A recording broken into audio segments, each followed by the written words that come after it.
Some people go through life being noticed. Some people go through life being forgotten. But what happens when fate decides to write a new story with a flower in the hands of a child? This is the moving story of Donna Elsa, a forgotten woman, an elderly woman in a nursing home who carried in her eyes the silence of someone who has waited for a long time. A time to be seen, a time to be loved, a time to find what she lost. Before we continue, if real and touching stories resonate with you, subscribe to the channel now. Here you will find stories that move, inspire, and show that small gestures can still transform the world. Activate the bell so you don't miss any chapter of real life. Amid the loneliness of old age and cold hallways where voices seemed distant, no one imagined that the simple gesture of a shy boy, the boy who delivers the flower, would open the doors to a generational reunion that would change everything. It wasn't a letter nor a phone call, it was just a flower. But that flower changed a life. You're about to hear one of those heartbreaking stories that becomes a fond memory and a source of hope for those who think it's already too late. A true story, or at least a possible one, that shows us how small gestures can make big changes. Stay tuned until the end, because sometimes life surprises us when we least expect it. And perhaps after this story, you'll also realize that distant relative, that lonely neighbor, or even that elderly person on the park bench is just waiting for what we all deserve. A little empathy and affection. A look, a flower, an unexpected visit. Donna Elsa woke every day to the same sound, the soft shuffling of her slippers through the nursing home hallways. There, where the minutes seemed longer than the hours, she always occupied the same spot, a chair near the window, where the morning sun touched timidly. She was a forgotten woman, the kind that time never erases, but the world insists on not seeing. Her tired eyes still searched for something outside, perhaps a familiar face, perhaps just a reason to smile. The routine was silent, almost sacred. She folded her napkin carefully, arranged her cutlery as if expecting visitors, but they never came. Not at Christmas, not on her birthday, nothing. The elderly woman in the nursing home no longer expected gifts, only presences, a gesture, a word, a voice that said, "I thought of you." But all she received were fixed schedules, hurried glances, and the noise of the radio in the reception area. Even so, Donna Elsa maintained her composure.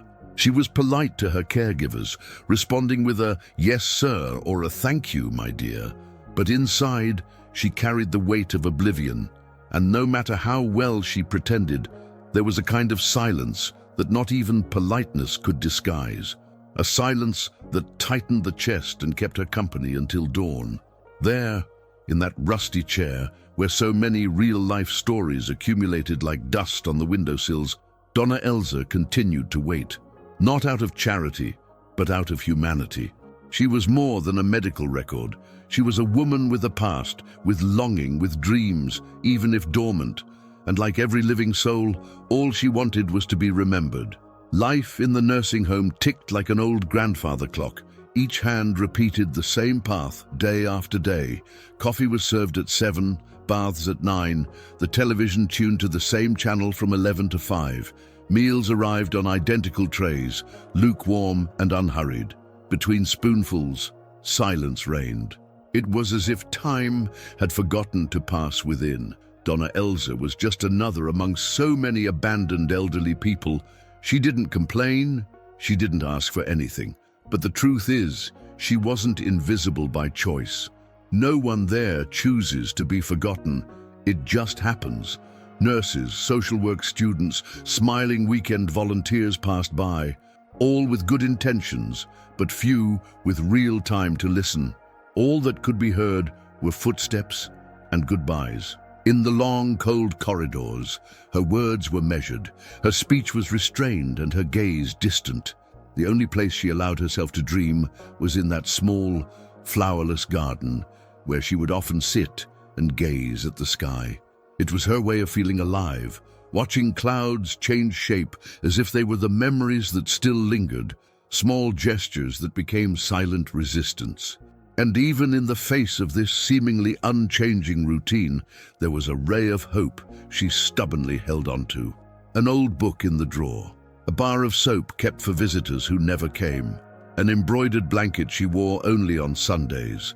Details that don't fit in her medical records, but which say everything about who she was. After all, even in the most repetitive routines lies the dignity of those who lived and still hope.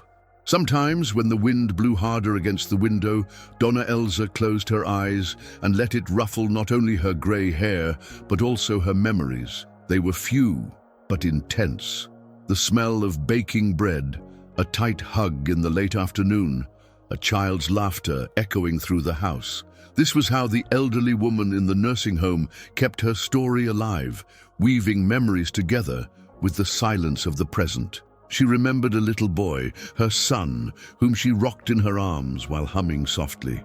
"You're going to be someone good," she said, even though she wasn't sure what tomorrow would bring. But tomorrow came too soon, and with it, the lack of resources, the desperation, and that decision that still hurt today, to give him to a family who could give him what she couldn't. It was out of love, but it hurt like abandonment. I never knew where he went. He only kept a yellowed photo and a letter he never had the courage to send. This was his way of maintaining lost family ties, writing letters that sat in his drawer, awaiting a destiny that might never arrive. An act of overcoming and reconnecting with the past, even if it only existed in his imagination. Life went on, time passed, and she fell silent. She rarely spoke about it to others. How could she explain something so profound to someone who only sees the surface? But deep down, there was still hope for a moving reunion, something that would prove that no act of true love is lost, even if it takes a lifetime to return. And she waited. With her eyes, with her hands, with her whole heart. At a school across town, a new project was taking shape.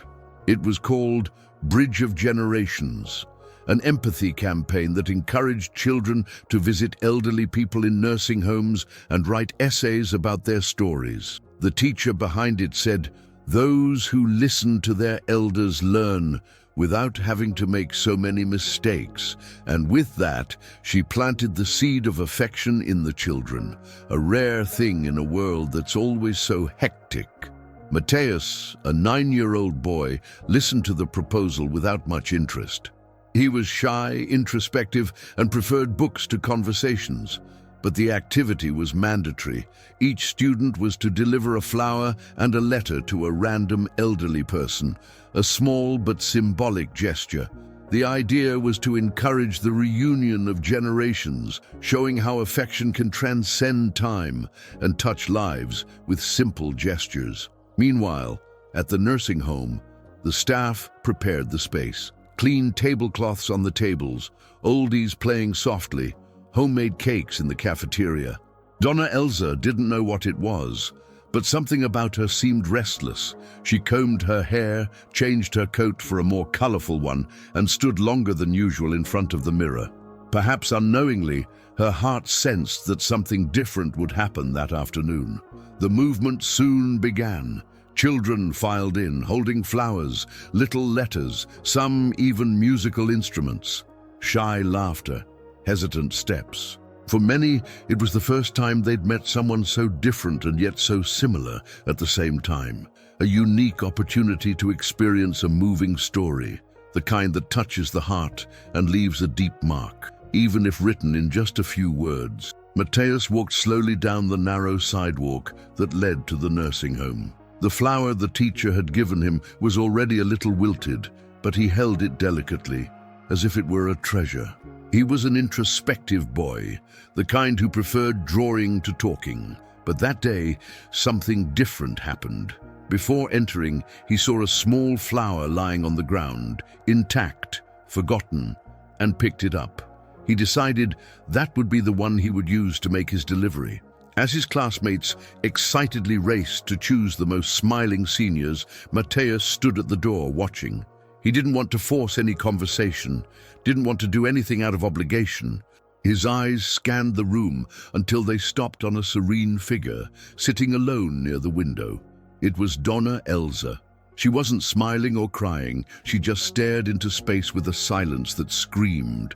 There was something about her that reminded him of his grandmother, who lived far away and only attended via video call. But there, in that moment, Mateusz felt a desire he couldn't explain, to be present. And without saying a word, he walked toward her.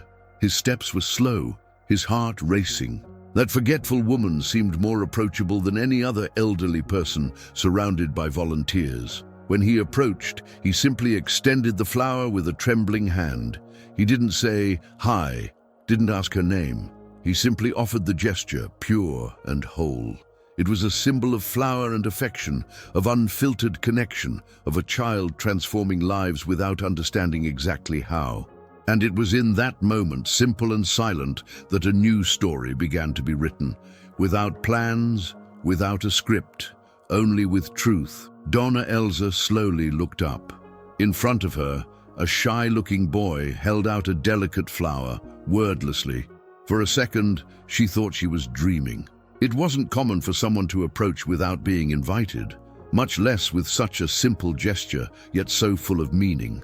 That flower, handed unhurriedly, felt more like a hug than a gift. She held the flower with both hands, as if it were too fragile to hold alone. The contact between them was wordless, but it had everything: respect, surprise, affection.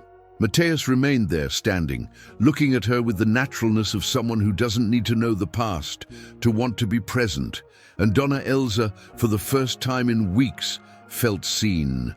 Not as an elderly woman in a nursing home, but as someone who still mattered. With a calm gesture, she gestured to the chair next to her. He sat. There were no questions, no introductions, just a silence that comforted rather than embarrassed. It was as if they both knew this didn't need explaining. An unexpected visit, a rare connection, the kind whose value is only realized when the impact hits you. At that moment, Donna Elsa was no longer just the usual forgetful lady. She was the protagonist of a moving story, the kind that touches the heart without the need for a grand plot. And Mateusz, even without fully understanding what he had just done, felt something inside him shift, perhaps because sometimes all a soul needs is someone to come and stay. The flower was still in her hands, but something else was blooming on Donna Elsa's face. A glow. It was subtle, almost imperceptible, but genuine. The kind of expression that only appears when the heart is touched by surprise. After so many days of empty glances, that silent exchange rekindled something old in her. Perhaps hope, perhaps just the feeling of being remembered. In a weak but sweet voice, she said, "It's been a while since anyone brought me a flower." And she smiled. A small, toothless smile, but full of presence. Mateusz didn't respond. He just nodded and stood there, as if that answer were enough. It was a moment of empathy and affection that required no explanation, just presence. And presence there was all that mattered. Donna Elsa arranged the flower in a glass of water and looked at the boy curiously. She asked if he liked drawing, listening to old stories, smelling cakes baking. Simple questions that sought to create a bond. And each timid answer from Mateusz seemed to open a window inside her. Little by little, the emptiness of the nursing home gave way to a new landscape, that of the reunion of generations. That day, she didn't go straight back to her room. She sat longer in the courtyard, picked at the flowers in the garden, and talked to a caretaker about her childhood. It was as if a forgotten part of herself had awakened. The flower changed a life, and to outsiders, it might have been just a nice gesture. But those who knew Donna Elsa's silences knew it was the beginning of something bigger. At their next meeting, Mateusz returned with a handwritten note. "Can I visit you often?" it read. Donna Elsa smiled as if receiving a long-awaited letter. He said yes with his eyes before even opening his mouth. And that's how they began meeting every week, on the same bench by the window, with the same comfortable silence and a mutual desire to share time. With each visit, the conversations deepened. Donna Elsa told stories of her youth, of how she loved to dance at parties in the square, of writing letters to a boyfriend who'd gone north. Mateus listened with rare attention for someone his age. And when he spoke, he also revealed his world, fights with classmates, his fear of the dark, missing his grandfather. Real-life stories intertwined, like threads of simple yet meaningful embroidery. One cloudy day, she asked if he had a mother.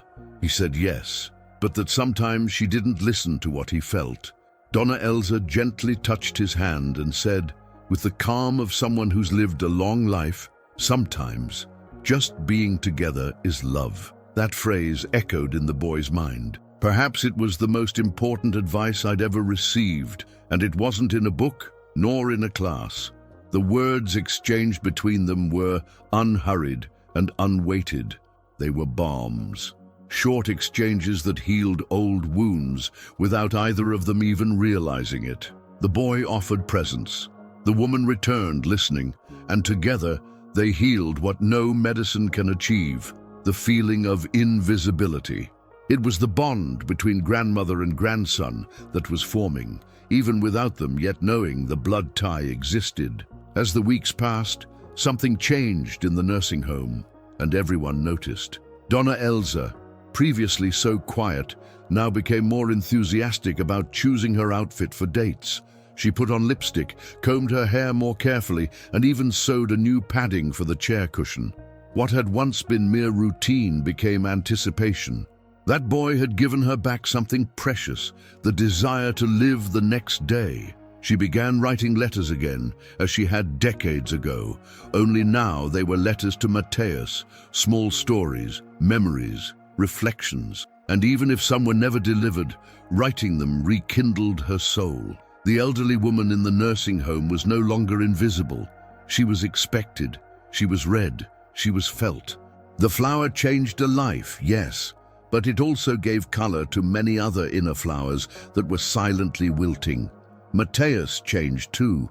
His parents noticed. He spoke more, looked people in the eye, and began to write about feelings more easily.